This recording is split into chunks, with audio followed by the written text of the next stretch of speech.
Dalam upaya memperkuat budaya aman dan nyaman di sekolah, berbagai upaya dapat dilakukan kepala sekolah dan guru, terutama dalam upaya pemenuhan kebutuhan spiritual, pelindungan fisik, kesejahteraan psikologis, dan keamanan sosio-kultural. Kepala SMA Negeri 8 Denpasar, Iwayan Sucipto mengatakan, sekolah aman dan nyaman tidak mungkin tercipta apabila seorang pemimpin tidak mampu menggerakkan seluruh ekosistem pendidikan guna menjamin kesejahteraan psikologis dan keamanan sosio-kultural di lingkungan sekolah. Untuk itu, kepala sekolah harus mampu menjadi penggerak dalam mewujudkan internalisasi budaya positif dan keteladanan bagi peserta didik.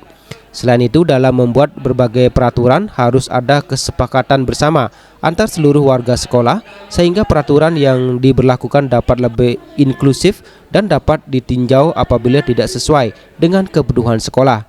Penguatan budaya aman dan nyaman di sekolah dapat dilakukan melalui penanaman nilai-nilai karakter dan nilai-nilai toleransi kepada peserta didik sehingga tidak menimbulkan tindakan bullying antar siswa maupun terhadap guru atau sebaliknya.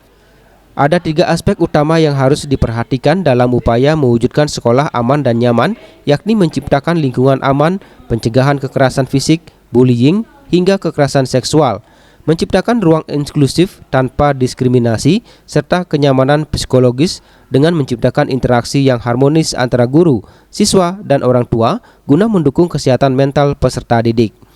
Kita akan melakukan beberapa langkah.